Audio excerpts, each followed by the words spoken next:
Yo, what's going on guys, it's Slow Redemption here, and now that the Red Dead Redemption 2 online quote-unquote beta has been out for like a week, I think I've been able to formulate a good opinion on what I think of the online experience so far, and I'm going to try and give my thoughts on the game to you guys. Now, the overall general feel of Red Dead Redemption 2's online is very similar to that of GTA 5. You know, you're in a massive open world, you've got your own camp, there's racing you can do, death matches, it's got its own currency system, you can grind to earn as much money as you can to buy new horses and buy clothes and stuff like that. So the overall feel of the game is very, very similar to GTA 5, except it's just in a Western setting. The free roam itself is pretty cool. It's kind of like GTA 5's. There's just people all over the place killing each other.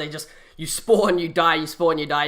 You guys know exactly what I'm talking about if you play GTA 5. You can't go anywhere without someone chasing you down and shooting you. And it's pretty much the same in Red Dead Redemption 2 Online, except they're chasing you down with a horse. So yeah, don't expect to get around the map without any sort of confrontations, because it's unavoidable.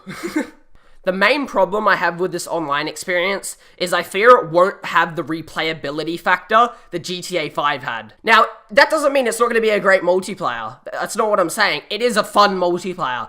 But I think just being in the Western setting, it kind of restricts it. Whereas in GTA 5, you had so many options in terms of the customization of your cars, being able to go in tanks, in jets, in planes, in helicopters. In this, you've just got a horse. For example, racing is so one-dimensional in Red Dead Redemption 2, and yet again, it's still fun, but it's very different to GTA 5's racing, where you've got so many different options of cars you can use, different types of vehicles. You can do supercar races, you can do just regular sport car races, you can just do like kind of regular SUVs and stuff like that. But in this, you race with a horse and that's it. It's pretty restricted.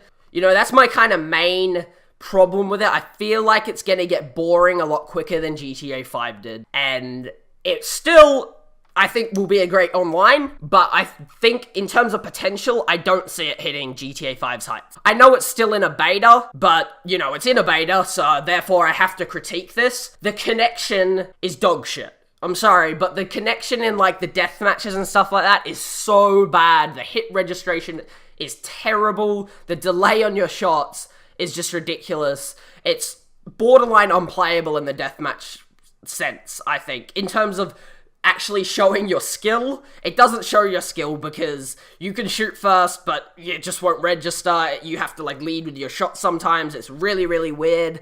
And I think this will be fixed because it's in a beta, and I know GTA 5 was actually 10 times worse at the start. But yeah, this is something that has to be fixed ASAP, because it just completely hinders the gameplay experience when you're versing other players. Now, one of the other main problems with this game is the aiming system. It's abysmal. It was like that in the campaign as well, and a lot of people were complaining about it, I do believe, but to me, it wasn't too much of a detractor, because in the campaign, it's important to have good, shooting mechanics and good gameplay, but I'm more interested in the story and the development of characters and stuff like that. But in an online, you need to have a good aiming system, and this game just does not have one. I don't know what it is with Rockstar and having bad aiming systems. Third-person games can have good aiming systems. Games like The Last of Us and Uncharted prove this, but for some reason, Rockstar just can't seem to hit the nail on the head. And I think it's one of the most important things in a shooting online game, that the shooting is actually good. And in Red Dead Redemption 2, like GTA 5, it doesn't have good shooting mechanics.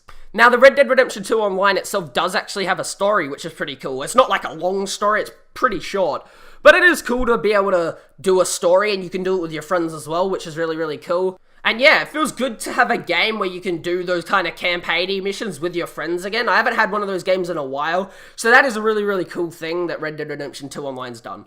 And last, but definitely not least, let's talk about the currency system. The currency system in this game is so fucking stupid. Now, GTA 5's currency system I actually liked quite a lot, because it wasn't too grindy to get money, but it also wasn't too easy.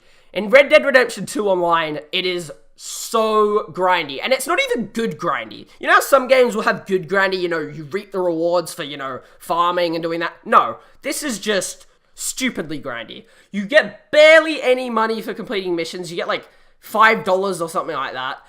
And it costs just $200 to make your posse, which is like the gangs from GTA, if you don't want, which I'm pretty sure everyone's going to want to have that, and that costs $200, and the weapons are so expensive, it's actually ridiculous. Like, I feel like if you're saving up for weapons, you can't even buy anything else, which you also need, you know, horse revivers, horse food, food for yourself, pretty much on you at all times. What if you want to buy clothes, you know? Like, why would you want to buy clothes if they're cosmetic? It just doesn't make sense, because otherwise you're not going to be able to buy a weapon which isn't cosmetic because it gives you a gameplay advantage. So you're going to have to prioritize that, obviously. It's just a major problem with the game right now. The currency system does need to be changed. But other than that, honestly, it's a good online experience. I know I've just been critiquing it because this game has just been praised by everyone. So I've used my video to kind of talk about the things that aren't so good and that perhaps need to be changed. Don't let this take away from the fact that it is a great game. The single player is unbelievable, and the online seems to be a great experience as well. I'm just talking about the bad things, because they're the things you need to change about the game. Rockstar don't need to change the good things, they need to change the bad things, obviously. So that's why I'm giving this approach to my review. But in terms of buying this game for the online, I definitely do recommend it if you enjoyed a game like GTA 5, and especially if you have friends that have Red Dead Redemption 2 online. You know, these type of games are so much more fun with friends. So if you've got a bunch of friends that have the game, do yourself a favor and get it, because you will have a lot of fun if you guys are all on it. But other than that, guys, that's been the video. Thank you guys so much for watching. Make sure to leave a like if you enjoyed, subscribe if you're new, and I'm out. Peace.